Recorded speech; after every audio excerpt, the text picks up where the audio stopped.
Welcome to DCU Worlds. Finally, we have news about Swamp Thing.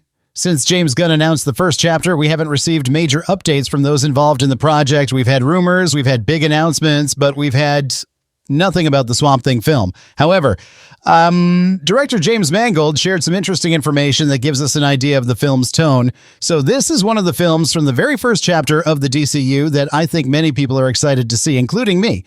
Let's talk a bit about it and also a bit about this character.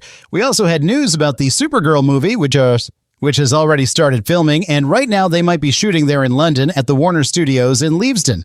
We also got updates about the Lantern series. Actor Kyle Chandler, who will play Hal Jordan, recently appeared in an interview and practically gave us a glimpse of what his look will be in the series.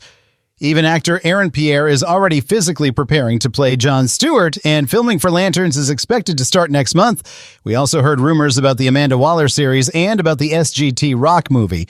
Additionally, Deadline released a prediction that the Superman film could reach the same box office as Deadpool and Wolverine. But can it really? Well, let's talk about all this because there's a lot we need to discuss. But before we start, don't forget to click the like button, comment below, and subscribe for more content like this. Also, follow our other social media accounts, Instagram and Threads. I'll keep you updated on this universe we love so much. All right, now without further ado, let's get into the video. The first thing we'll highlight here is about the Swamp Thing movie. Because director James Mangold has recently appeared at some press events and consequently was asked about the Swamp Thing film.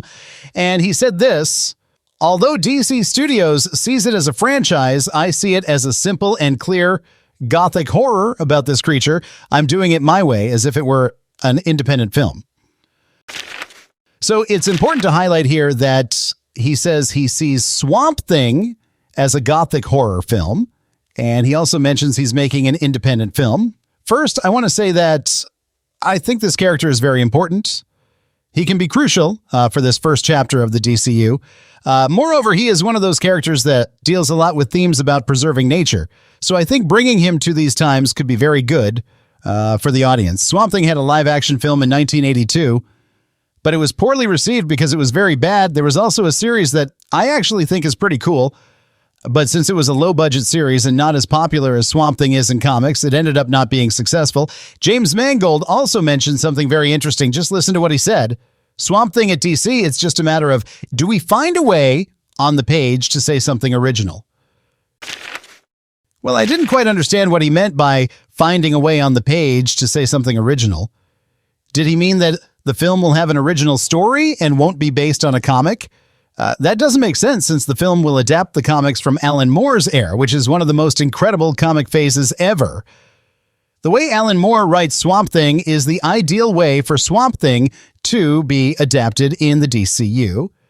Furthermore, James Gunn commented that most DCU projects will function in isolation. This means that in the future, when there's a big event, characters can come together.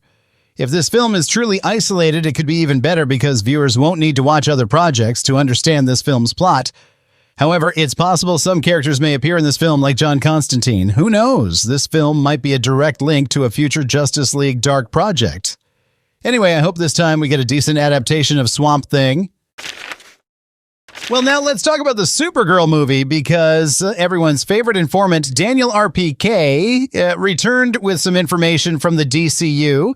He talked a bit about the size of the role that Lobo will have in the Supergirl movie and a possible solo project for Lobo in the DCU. But first, I want to highlight that Tom King posted this photo in his stories, confirming that filming for the movie has indeed started. I was a bit surprised because James Gunn didn't comment on the filming of the movie, but it was great to see Tom King discussing it. Well, now let's talk about the size of Lobo's role in the film because Daniel RPK confirmed that Lobo will have a smaller role in Supergirl. I think this was to be expected since the character doesn't appear in the comic, but it's not clear if he will appear in just one scene or if he will be part of the film as a supporting character. But honestly, I think this doesn't make sense because Jason Momoa was chosen as Lobo even before Aquaman 2 was released. So do you think that this opportunity he had to play his dream character would lead him to accept a minor role? I find that very hard to believe, even though Lobo isn't in the comic. But anyway, we'll have to wait and see the movie. Now we have this other information that director David Leitch, who directed Deadpool 2 and Atomic Blonde, wants to make a solo Lobo movie with Jason Momoa.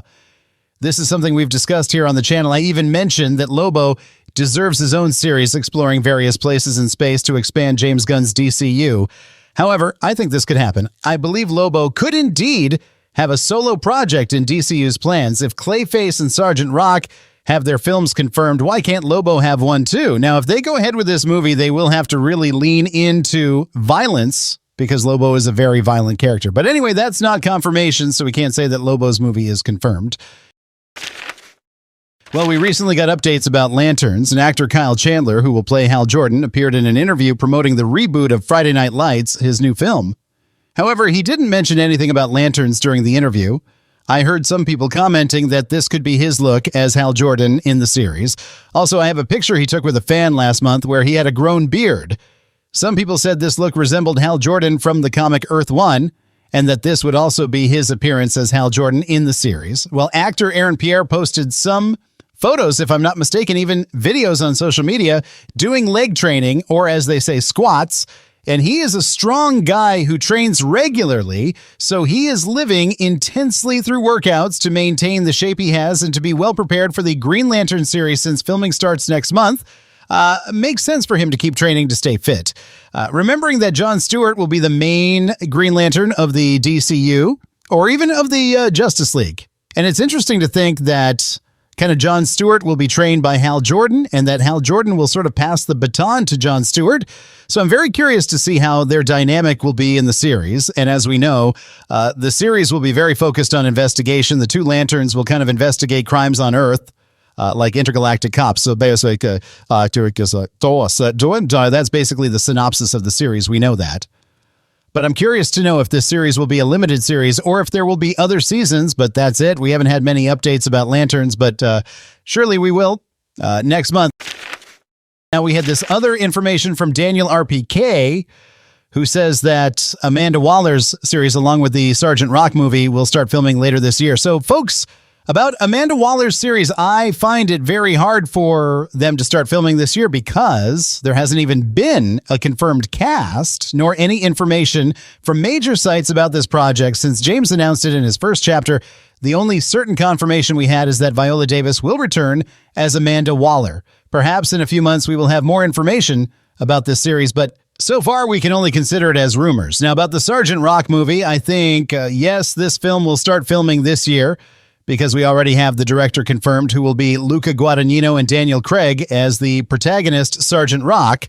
And from the information we got is that the script for the movie is already ready, and as James Gunn always says, they will only start filming a movie when the script is ready. So the film is already well underway, and they probably should start filming this year. We also had this last rumor from Daniel RPK that says that the writer of the Supergirl movie, Ana Nogueira, is being counted to participate in other DCU projects. And this totally aligns with the information from the Apocalyptic Horseman, which said that Ana Nogueira could write the script for the Teen Titans movie. And maybe James Gunn was very impressed with the Supergirl script and ended up giving her this trust to write scripts for other DCU projects. I would even like James Gunn to write the Teen Titans script. Nice script, because he does really well in making team films. But if Ana Nogueira is involved in other projects, it may give more freedom for James Gunn to write scripts for other projects like Batman the Brave and the Bold, The Authority, or even the Booster Gold series, which I think fits more with James Gunn's style. But the only point to highlight about Ana Nogueira is that we can't judge her work because we haven't seen anything from her. The only script she wrote was for a short film, which was well received, and before that, she worked as an actress, even appearing in that series, Vampire Diaries. So this information from Daniel RPK turns out to be the most important because it really aligns with other rumors, and I believe it's true, since Ana Nogueira is involved in the Teen Titans movie. Well, now let's continue with this last news involving a Deadline making a sort of projection for Superman and comparing the trailer's success to that of Deadpool and Wolverine. And so, folks, this Deadline piece is actually not just talking about Superman. It's discussing Warner's entire year, covering all the releases Warner will have throughout the year. The projection they make is much more superficial than you might think. When they compare Superman to Deadpool, they're not implying that Superman's film will have the same box office as Deadpool's.